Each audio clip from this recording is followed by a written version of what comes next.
বাড়িতে মেহমান আসলে খুশিতে আনন্দে ভরে ওঠে, আর যখন চলে যায় তখন দিয়ে যায় এক রাশ মন খারাপ। জানেন, সত্যি কথা বলতে যখন আসে এত এত আনন্দ হয়, আর যখন চলে যায় বিদায় বেলা বড় কষ্টের। জানেন, চলুন এত কিছু আয়োজন কিসের জন্য আজ সম্পূর্ণটা আপনাদের সাথে শেয়ার করবো। আশা করি ব্লগটি ভালো লাগবে। তোমাকে এত কষ্ট করে আমি একটা জিনিস বানিয়ে খাওয়ালাম, ভালো হয়েছে কিনা বলবে না?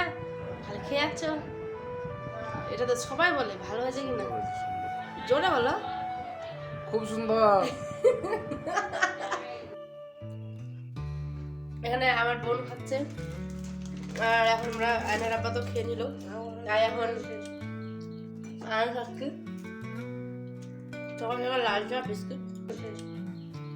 আয়ন খাচ্ছি সকাল সকাল লাল চা বিস্কুট।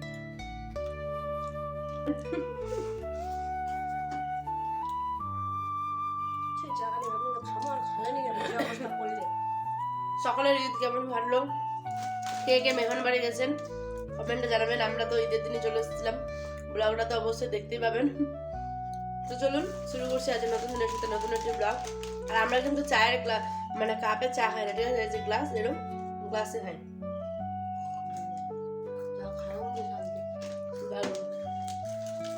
হচ্ছে যে পরোটা, আর তার সাথে হচ্ছে যে তরকারি, আর এইখানে আবার বসে দিয়েছে হচ্ছে পা জাল দিচ্ছে। কটা রে আমার মাও খাই। কে রে আমার মাসি কে ফোন করেছে?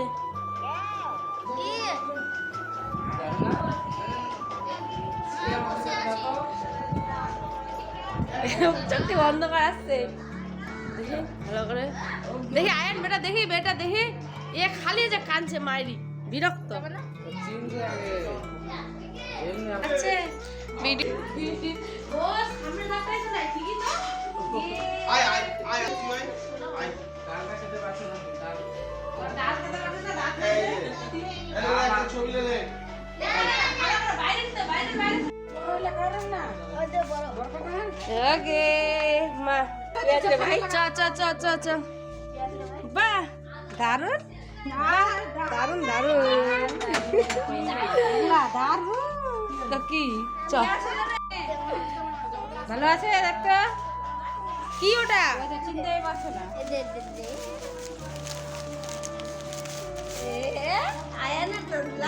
ওই তো নিয়েছে অনেকগুলো ড্রেস, কালকে পাঞ্জাবি পরে আমার মামাকে দিয়েছিস না, ওরে খালি ঘুরে বেড়াচ্ছ দৌড়ায় খালি।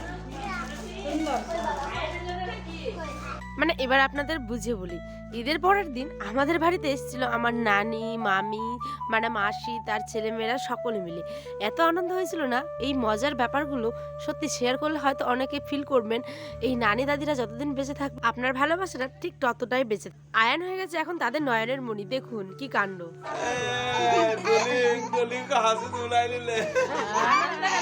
কি বলছে ভাই?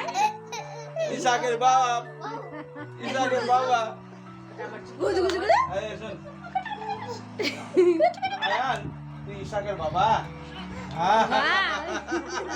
ছোট বাবা ইসাকের বাবা ও নানি ওমনে কই না বাপে কেন তো রাগুছে না। ওরা তো ওদিকে আনন্দে মেতে উঠেছে, আর আমাদের তো বসে থাকলে হবে না, তাই না? মা আমি মিলে রান্নাবাড়ি করছিলাম। এদিকে হচ্ছে গিয়ে গরুর মাংস, তার সাথে ছিল চিকেন কষা, তার সাথে দেশি মুরগি, পোলাও, মাংস, ভাত, তারপরে হচ্ছে মাছের একটা তরকারি করেছিলাম, দই, মিষ্টি, সবজি, সমস্ত কিছু ছিল। কিছু কিছু হয়তো দেখাতে পেরেছি, কিছু কিছু দেখাতে পারিনি। কি করবেন বলুন, মেহমান আসতে তো বাড়িতে তাড়াহুড়ো লেগে গেছে, আর এমন দুপুর হয়ে গেছে 1টা থেকে 1:30 বেজে গেছিলো জানেন। তাই খাওয়া দাওয়ার মানে আমাদের রেডি হয়নি, যেহেতু আসবে কিনা শিওর ছিলাম না, সেই কারণে আসার পরে আমরা বসেছিলাম। তো চলুন এখানে যে চিকেনটা দেখেছি, চিকেনটা রান্না হয়েছে, আর এদিকে কিন্তু আমার বোনটা কি বলছিল মহব্বতের শরবত নাকি, সে সমস্ত কিছু বানানোর চেষ্টা করছিল, কিন্তু তার অনেক কিছু আরও লাগতো, মানে বরফ থেকে শুরু করে আরও চাট মশলা অনেক কিছু লাগতো আর কি। তো সেই কারণে ওটা আর বানানো হয়নি, নর্মাল তরমুজের জুস যেটা হয় সেটাই করে দিয়েছিলাম হচ্ছে আয়নের আব্বাকে। তো এই যে মিক্সিতে এটা পেস্ট করে নিয়েছি হচ্ছে তরমুজ, আর সকলকে দিয়েছিলাম। এই ঠান্ডা ঠান্ডা মানে কলিজাটা পুরো ঠান্ডা হয়ে যায় এই গরমে যদি এই মানে ঠান্ডা ঠান্ডা জুসটা খাওয়া যায়, তাই না? তো প্রত্যেকের মেহমান অবশ্যই বাড়িতে এসেছে হয়তো, তাই না? ঈদ গেল কেমন কাটলো অবশ্যই কমেন্টে জানাবেন। আর ব্লগগুলো খুব খুব এলোমেলো হয়ে আছে, মানে এখনও সত্যি কথা বলতে এডিট অনেক অনেক বাকি। হ্যাঁ, কোনো কিছু ঠিক মতো এডিট করতে পারছি না। তারপরে বাড়ি অলরেডি আজকে চলে এসেছি, আজকে বাড়িতে আপনাদের জন্য ভয়েস দিচ্ছি। তো কী জন্য আসলাম এত তাড়াহুড়ো করে, সত্যি আগামী দিনের ব্লগটাতে আপনাদের সাথে শেয়ার করব। দেখুন এখানটায় যে নুন আর লেবু রস দিয়ে তরমুজের জুসটা কিন্তু করে দিয়েছি, আর খেয়ে তো আলহামদুলিল্লাহ সকলে অনেক ভালো বলেছে। আর আপনাদের কেমন লাগলো ব্লগটা অবশ্যই কমেন্টে জানাবেন। আর আয়নের আব্বা কি বলছে, যার জন্য বিশেষ করে বানানো, মেহমানরা তো খেয়েছে সকলে ভালো বলেছে, এবার আয়নের আব্বা কি বলেছে সেটা একবার শুনে নিন। বলো, ক্যামেরাটার দিকে তাকাবে, আমার দিকে না, এখান থেকে ভালো হয়েছে কি না? আরে তোমাকে এত কষ্ট করে আমি একটা জিনিস বানিয়ে খাওয়ালাম, ভালো হয়েছে কিনা বলবে না? খালি খেয়ে যাচ্ছ, এটা তো সবাই বলে ভালো হয়েছে কিনা, জোরে বলো। খুব সুন্দর। মানে ওই এরম ভাবে নাটক করে আমার সামনে, ঠিক আছে। তো চলুন ওকে সম্পূর্ণ শরবত টরবত খেতে দিয়ে দিয়েছে আর সকলে মিলে খেয়ে নিয়েছে। তারপরে দুপুরবেলা খেতে খেতে আমাদের প্রায় 3:30 4টে বেজে গেছে। এখানে নানি, তারপরে আমার দাদিও ছিলেন, তারপরে নানি, তারপরে হচ্ছে আমার মাসি, মামি, সবার, আমার আব্বা, আমরা সকলে মিলে এবার রান্নাগুলো দেখাচ্ছিলাম। এই যে দেশি মুরগির মাংস, মাছও ছিল, তারপরে হচ্ছে গিয়ে চিকেন, একটা সবজি, গরুর মাংস, তারপরে অনেক রান্না হয়েছিল, ঠিক আছে। সেমাই, লুচি থেকে শুরু করে সমস্ত কিছু। তারপরে এই যে চলে গেল বিদায় মুহূর্ত।